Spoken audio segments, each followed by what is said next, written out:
A'udhu billahi minash shaitanir rajim, bismillahir rahmanir rahim.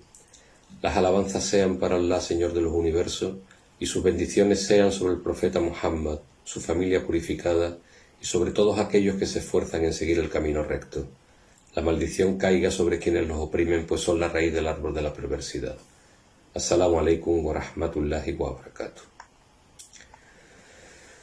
Siempre digo que hablar de Palestina desde una óptica meramente nacionalista no me interesa, no me dice nada, no me despierta en todo caso más que ese sentimiento genérico de solidaridad que podemos sentir ante cualquier situación de injusticia, pero que, seamos sinceros, cuando esto sucede lejos de nosotros físicamente y sobre todo anímica y espiritualmente, no nos conmueve. Mi interés por Palestina no lo es por una cuestión nacional de una tierra concreta, es más, mi interés por Palestina está por encima de los intereses de muchos palestinos que han hecho del conflicto un modo de vida y subsistencia y que incluso no dudaron en ponerse en la práctica al servicio de los ocupantes, convirtiéndose en sus administradores indígenas a cambio de 4 prebendas, como ocurrió por ejemplo con la autodenominada Autoridad Nacional Palestina.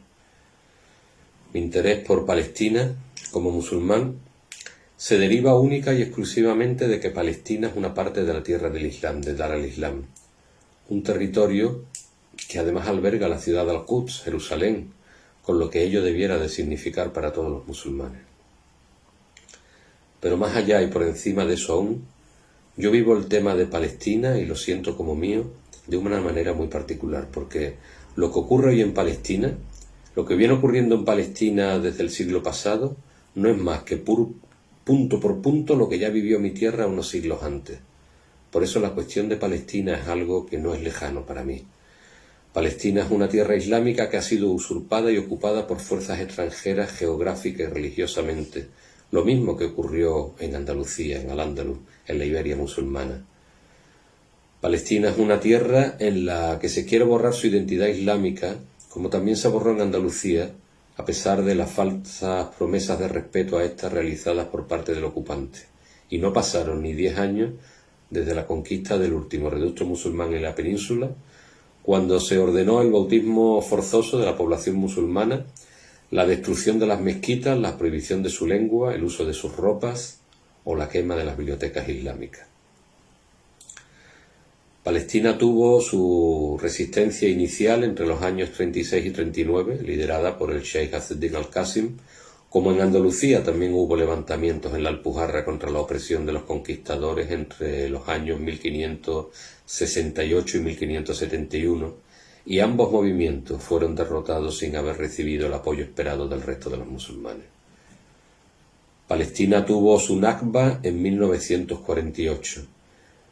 Pero 300 años antes Andalucía también tuvo su propia Nakba con los decretos de deportación forzosa de los moriscos a partir del año 1609. Y si la Nakba palestina fue cruel, mucho más cruel fue la Nakba andaluza. 3 días, desde la fecha de la publicación de los decretos de expulsión firmados por el rey de España, se les dio a los moriscos para reunirse en los puntos de concentración designados, desde los cuales serían embarcados rumbo a un extraño, desconocido y ajeno norte de África. Solo pudieron llevar consigo los bienes muebles que pudieran cargar, pero los bienes raíces, es decir, sus casas, sus industrias, sus cosechas, así como el resto de bienes muebles, pasaban automáticamente a ser propiedad del rey y sus señores vasallos, supuestamente, y de la manera más cínica que pudiera haberse ideado, como indemnización por los gastos de la deportación.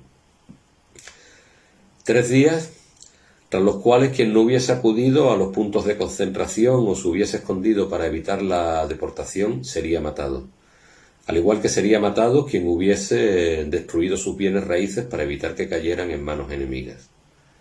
Así comenzó una diáspora, al igual que ocurre con la diáspora palestina, que se mantiene hasta nuestros días, en que comunidades andalusíes siguen reclamándose como tales en diferentes zonas del norte de África o incluso en el propio Malí, donde en la ciudad de Tombuctú se conserva la mayor biblioteca andalusí existente en la actualidad, con más de 7.000 manuscritos, salvada en el siglo XV por un musulmán del Reino de Granada que se exilió tras la conquista castellana y que es conservada y ha sido conservada a duras penas hasta la actualidad por sus propios descendientes.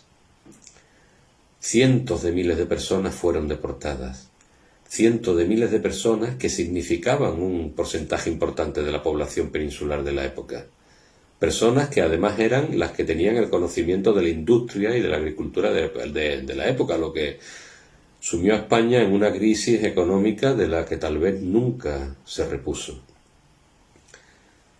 Tal fue el cariz de esta expulsión, que significó el primer gran holocausto habido en Europa, y que la historiografía oficial se empeña en minimizar e intentar ocultar, que incluso el famoso cardenal francés, el cardenal Richelieu, la calificó en sus memorias como el acto más bárbaro de la historia del hombre. A los palestinos se les niega el derecho al retorno a su tierra, al igual que a los andalusíes.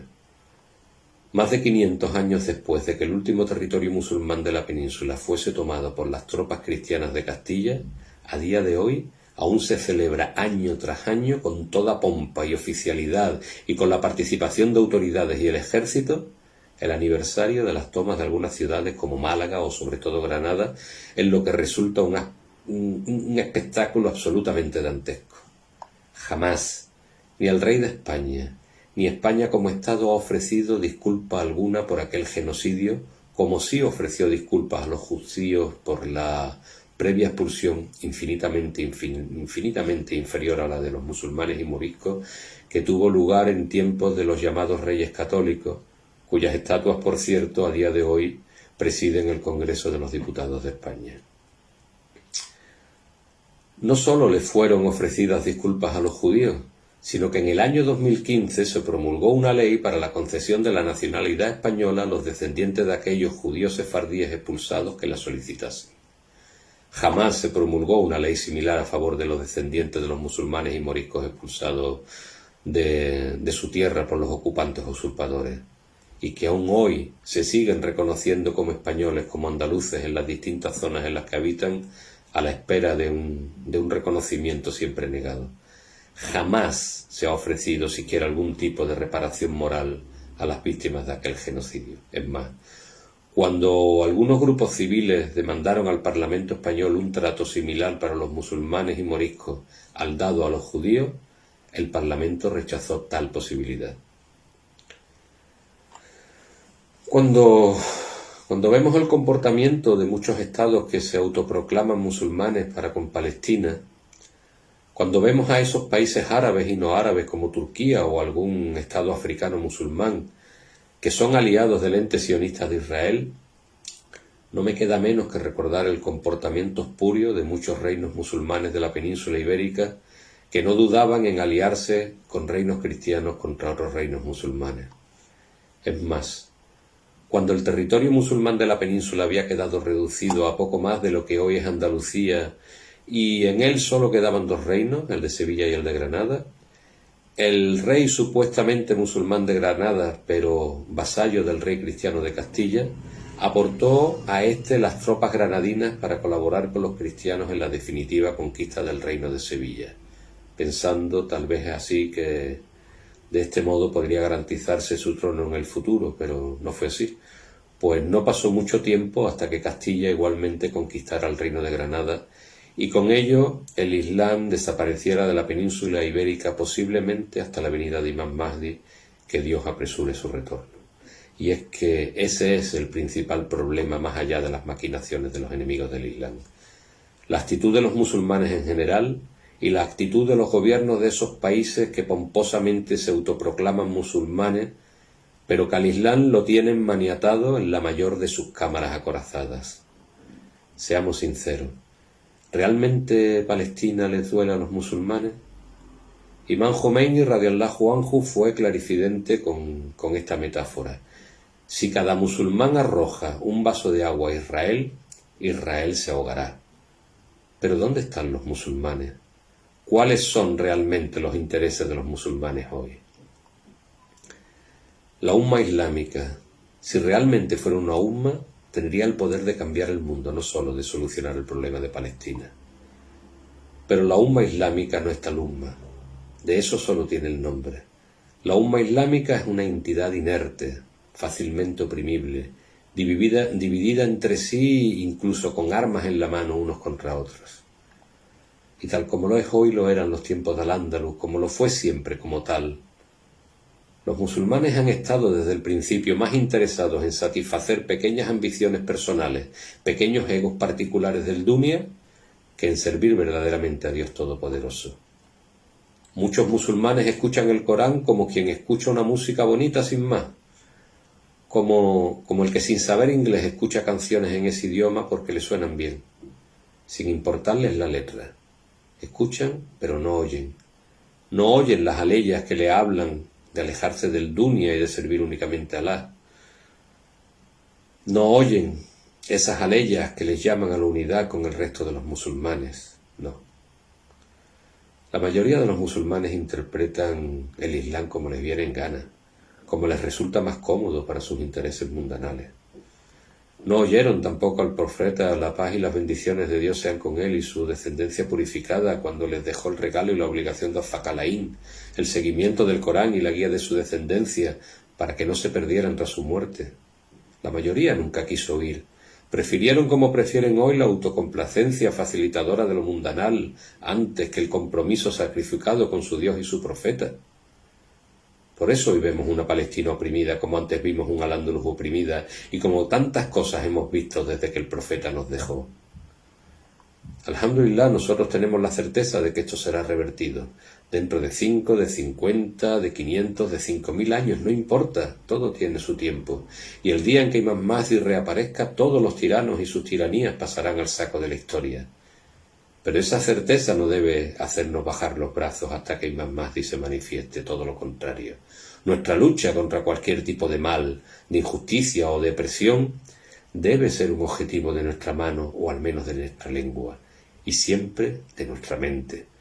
Pero más allá incluso, nuestra obligación es preparar el terreno para la llegada del imán, debiendo cada uno de nosotros en primer lugar luchar contra sí mismo para purificarse, para abandonar las ataduras mundanales que nos amarran y nos inmovilizan, y luchar verdaderamente para intentar conocer a Dios y guiarnos únicamente por Él. Conforme esto suceda, las diferencias que hoy separan a la umma se irán desmoronando, y esa umma irá ganando fuerza. El camino para el imán se irá allanando, y sus enemigos comenzarán a atemorizarse. Allahumma, sé para tu wali al-Hujat ibn al-Hasan, que tus bendiciones sean con él y sus padres en esta hora y en toda hora, protector, defensor, guía, orientador, auxiliador y guarda, hasta que le hagas habitar en tu tierra siendo obedecido y le hagas disfrutar en ella largamente. Allahumma salli ala Muhammad wa ali Muhammad. Assalamu alaikum wa rahmatullahi wa barakatuh.